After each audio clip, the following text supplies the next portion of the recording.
At first impression, it might seem as if Alfred Hitchcock's North by Northwest and Vertigo shared little in common with one another. The main character in North by Northwest, a Madison Avenue executive named Roger Thornhill, is unknowingly and uncontrollably kidnapped and is shoved into the action of the film through the use of the wrong man technique. The story is then set into action through the use of a MacGuffin. In this case, it is information that is being smuggled via microfilm by the antagonist of the story, Van Damme.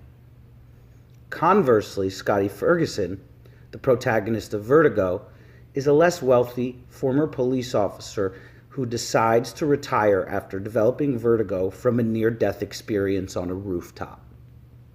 Unlike Roger Thornhill, Scotty is not the victim of a mistaken identity, nor is he forced into action. But on the contrary, he willingly gets involved with Mr. Gavin Elster and the mystery surrounding his wife. The endings of the two films are also quite different from one another. In North by Northwest, Roger magically saves Eve and they go on to live happily ever after, while in Vertigo, Scotty does not save Judy, and rather miraculously she plummets to her death upon the appearance of a nun. While these two films differ in plot, setting, and conclusion, when further examining the two films, it is undeniable that there are strong similarities between the two, and that both are the work of Hitchcock. To begin with, both of these films involve the personal development of the protagonist. At the beginning of North by Northwest, Roger Thornhill is far too old of a man to be an unmarried bachelor. As is evident from the taxi scene with his secretary early in the film, Roger is involved with multiple women, none of which he seems to take very seriously. This, however, changes through the course of the film as Thornhill proceeds to fall in love with Eve. His ability to truly fall in love with one woman signifies personal development. The completion of this development is evident when comparing Thornhill's attitude towards women in the beginning of the film, the taxi scene with his secretary, to that at the end of the film, when his concern and love for Eve are extremely apparent on Mount Rushmore. This notion of personal development as a major theme is also reinforced by the wrong man motif. Though perhaps obvious, it is nonetheless important and necessary to note that in trying to uncover and reveal the mystery behind his mistaken identity as Mr. Kaplan, Roger Thornhill is in a way searching for his true identity. It is only through his adventures in the film and his encounters with Eve that he becomes more honest with himself. In a very similar manner, Vertigo is also about the development and identity of the protagonist. Scotty, like Thornhill, is an older man who is unmarried and struggles with the reality of his life. He is also plagued by vertigo, as is evident from the second scene of the film in Midge's office. His goal is to try and rid himself of this psychological problem. By the conclusion of the film, Scotty has cured his vertigo and has come a long way since his incident on the rooftop. In addition to the similarity of personal development as themes in both films are also centered upon love and love triangles. A characteristic that many Hitchcock films share, the love triangle creates an exciting sort of tension that is typical of all traditional romances, e.g. Shakespeare. In fact, both films seem to involve not only one love triangle, but also multiple triangles, which simply multiplies the tension and emotion involved. In North by Northwest, the most apparent love triangle is between Roger, Eve, and Van Damme. Besides adding to the excitement of the film via competition for Eve, this love triangle also plays a role in highlighting the personal development of Roger Thornhill.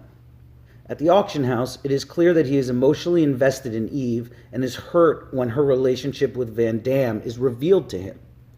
This re-emphasizes how Roger has changed as a person. Formerly, Roger Thornhill was an individual who was not interested or capable of these types of emotions. Another love triangle worth noting in the film is that in which Brill suggests in her essay between Eve, Van Damme, and Leonard. Van Damme and Leonard are shown similarly paired and parallel with Thornhill and Eve on the 20th Century Limited and at the Mount Rushmore cafeteria. Leonard's uncertain sexuality. Hitchcock's villains often show signs of sexual perversity. In Vertigo, multiple love triangles exist as well. The most obvious involves the protagonist, Scotty, Madeline Elster, and Scotty's former fiancée, Midge. In this instance, the triangle is representative not only of the personal development of Scotty, but also of his struggles with reality. Madeline represents a fantasy, while Midge represents reality. This notion is reinforced even by the attire and the setting that we find both characters in.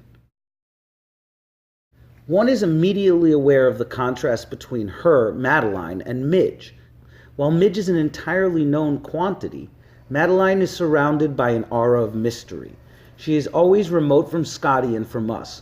We see her only as Scotty sees her. At the end of the film, it is only the relationship between Scotty and Midge that survives. And in some ways, this symbolizes Scotty's cure of vertigo and return to reality. Another similarity between the two films is that both protagonists are victims of a major deception. In both cases, the deception is central to the plot and development of the story. Thornhill is the victim and guinea pig of the professor and his team of agents. His individual rights are sacrificed, and his life is endangered in order to gain insight into Van Damme's operation. The resulting effect is that the audience is sympathetic towards Thornhill, and is inevitably connected to the protagonist of the film, seeing as the audience is one of very few people that understand Thornhill's innocence. Why Roger Thornhill, of all people, is being victimized is unclear.